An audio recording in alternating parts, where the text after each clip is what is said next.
Mais de 80% dos jovens que precisam de apoio psicológico adequado não conseguem atendimento nos serviços especializados no país.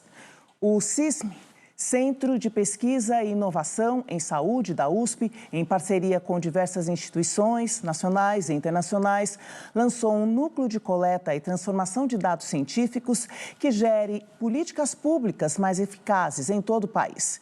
Quem nos traz mais informações é o pesquisador do CISM e professor da USP, Guilherme Polanczyk.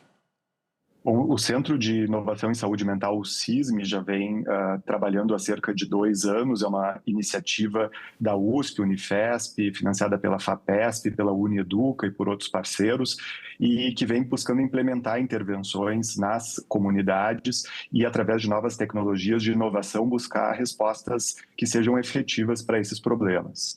Agora nós temos um novo centro financiado pelo Centro Global de Saúde Mental de Crianças e Adolescentes da Stavros Niarchos Foundation, do Child Mind Institute, que junto com a FAPESP investiu cerca de 20 milhões para que nós possamos expandir o nosso trabalho para crianças e adolescentes. E aí nós temos uma série de iniciativas específicas que, como você falou, visa diminuir essa lacuna entre o número de pessoas que precisam de cuidados e aqueles que efetivamente recebem. Como que esses dados são efetivamente coletados e como que isso pode se transformar efetivamente num atendimento mais equilibrado? Realmente, o primeiro passo para que a gente possa oferecer atendimento para aqueles que precisam é entender a realidade.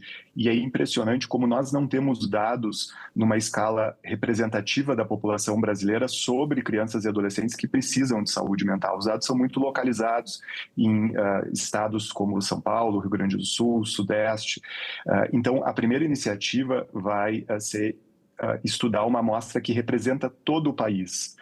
Todas as cidades vão ser de alguma forma representadas para que nós tenhamos certeza sobre o número de pessoas, de crianças e adolescentes com problemas, quais são os problemas. A partir desses dados, desse levantamento epidemiológico, aí ações específicas vão ser propostas e que, claro, sempre em conjunto com o poder público. A nossa ideia é que a gente possa implementar intervenções que sejam escaláveis e que o poder público tenha capacidade para sustentar e que sejam, obviamente, efetivos. E quais são os maiores desafios numa pesquisa como essa, numa coleta desse tamanho, não, e dessa importância e com questionamentos tão específicos? São muitos desafios, Joyce. O primeiro é o tamanho do nosso país, né? Um país continental, e para que nós tenhamos representatividade de toda a população, do ponto de vista da metodologia, algo bem complexo, e realmente só com um apoio internacional,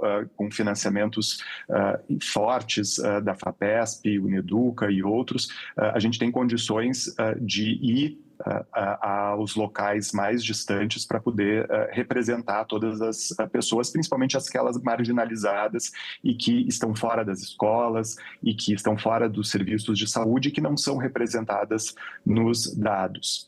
Um outro aspecto muito importante é a dificuldade em definir os problemas de saúde mental, como os instrumentos muitas vezes são elaborados nos Estados Unidos, em outras culturas, Europa, e que eventualmente não vale para a nossa cultura, para a nossa realidade.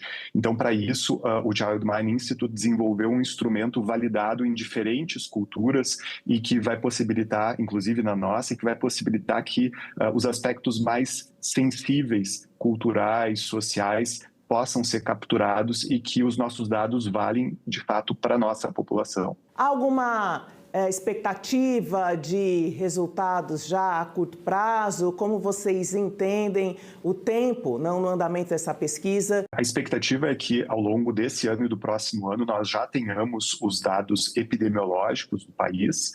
Então a ideia é que possa ser um processo acelerado e que a gente possa então passar para a segunda parte, que é, uma vez tendo o cenário, tendo um diagnóstico da situação mais fiel do nosso país sobre crianças e adolescentes e a saúde mental deles, e aí nós possamos trabalhar em soluções, em estratégias específicas para as nossas necessidades. E que é realmente o que nós precisamos, né? Nós precisamos de soluções. De maneira geral, qual é o cenário atual que vocês já têm conhecimento quando a gente fala da saúde mental de crianças e adolescentes no Brasil? A gente já sabe que a maioria não tem acesso, não, mas nós estamos falando de quais necessidades? Necessidades múltiplas, desde crianças pequenas com problemas do neurodesenvolvimento, como deficiência intelectual, transtorno do espectro do autismo, ou outros problemas desenvolvimentais que afetam o aprendizado,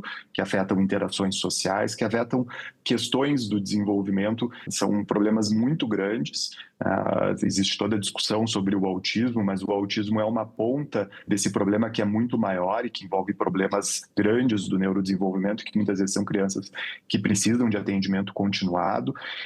Na adolescência, nós temos todas as questões relacionadas à ansiedade, depressão, abuso de substâncias e suicidalidade, que são problemas que, ao longo do tempo e em todo o mundo, tendem a aumentar ou estão aumentando, pelo menos na última década, e que nós precisamos de soluções que sejam baseadas em evidências e efetivas.